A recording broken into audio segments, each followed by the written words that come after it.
My friends, hello, wherever you be. I come from Australia. My name is Anthony. Today, lend an ear if you're able. I'm about to do the dramatical tragedy of Anne, the Green Gable. Okay, written by Lucy Van Doren. Lucy? Maud? Lucy Maud. Montgomery. Lovely. Who does know Lucy Van Doren? Right, and the chapter we're going to do is chapter 27, Vanity and Vexation of Spirit. Dramatic music, please, locking one chord.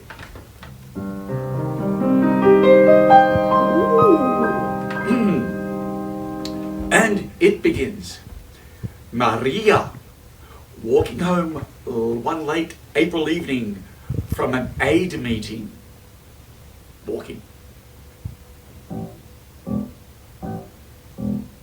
Realised that the winter was over and gone with the thrill of delight that spring never fails to bring to the oldest and saddest, as well as the youngest and the merriest.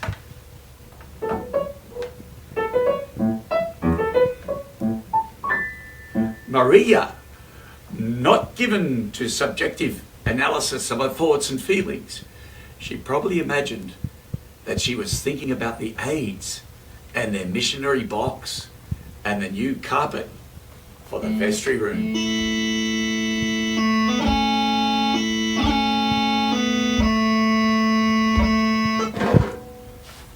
But under these reflections was a harmonious consciousness of red fields smoking into pale purpley mists in the declining sun, of long sharp-pointed fir shadows falling over the meadow beyond the brook, of still crimson pointed maples around a mirror like wood pill of wakening in the world and a stir of hidden pulses.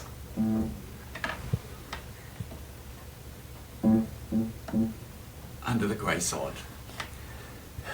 The spring was abroad in the land, and Maria's sober, middle-aged step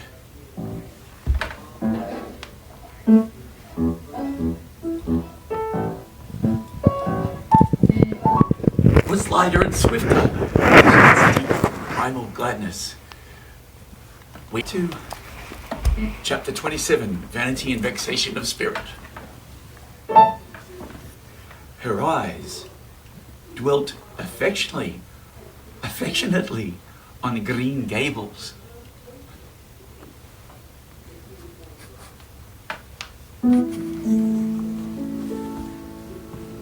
Peering through its network of trees and reflecting the sunlight back from its window in several little coruscations of glory, Maria, as she picked her steps along the damp lane, thought that it was really a satisfaction to know that she was going home to her briskly snapping, beautiful wood fire and a table nicely spread for tea, instead of to the cold comfort of old aid meeting evenings before Anne had come to Green Gables.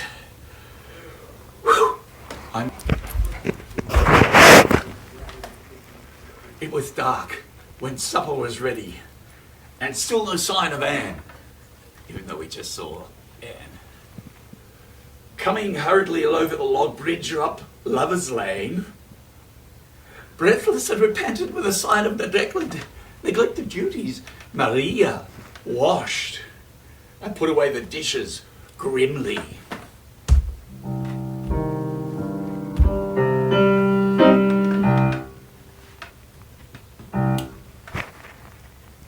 Then, wanting a candle to light her way down the cellar, she went up to the east gable for the one that generally stood on Anne's table. Lighting it, she turned around to see Anne herself lying on the bed, face downward among the pillow. "Murphy on earth," said astonished Maria. Have you been asleep, Anne? No, was the muffled reply.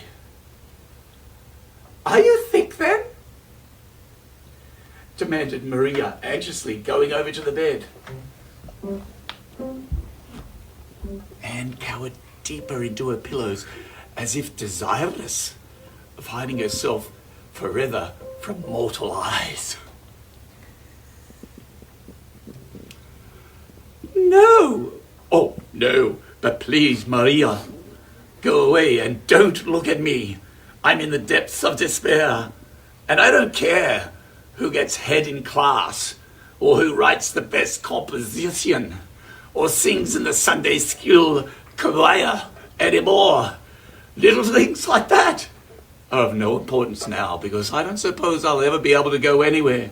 My career is closed. Please, Maria, go away, and don't look at me.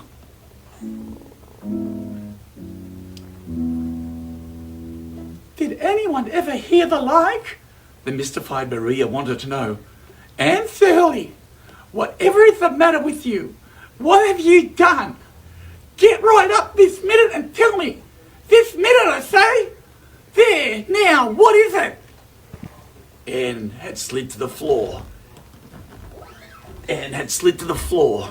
In despairing obedience. Look at my hair, Maria, she whispered. Accordingly, Maria lifted her candle and looked scrutinizingly at Anne's hair flowing in heavy masses down her back. It certainly had a strange appearance.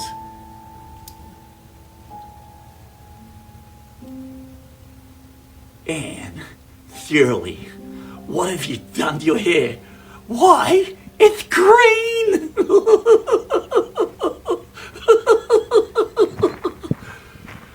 Woo! Green it might be called, if it were any earthly colour. A queer, dull, bronzy green, with streaks here and there of the original red to heighten a ghastly effect. Never in all her life had Maria seen anything so grotesque as Anne's hair at that moment. I will now show you what Anne's hair looked like. Yes, Anne, come over here. This is what happened to Anne's hair. My little friend, here we go. This is Anne. That's what happened to her hair. Okay, back to it. This is an amazing book. Written by? Lucy Maud Montgomery. Lucy Maud Montgomery. Who was from Canada? Yes, PEI. From the Prince Edward Island. Whew. Okay. We've only got a couple more pages to go, my friends, but we'll keep going for a little bit.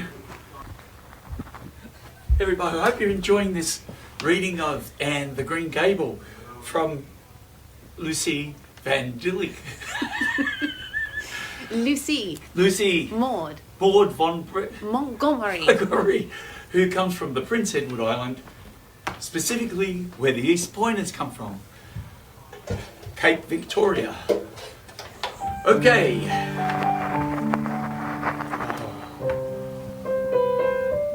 Come on, Ollie, play the Cape Breton home, my friend. Everybody, we're going to go. Anne's lips quivered.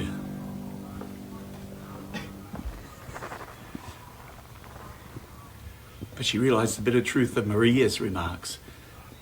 With a dismal sigh, she went for the scissors. Please cut it off at once, Maria, and have it over. Oh, I feel that my heart is broken. This is such an unromantic affliction. The girls in books lose their hair in fevers or sell it to get money for some good deed. And I'm sure I wouldn't mind losing my hair in some fashion, half so much.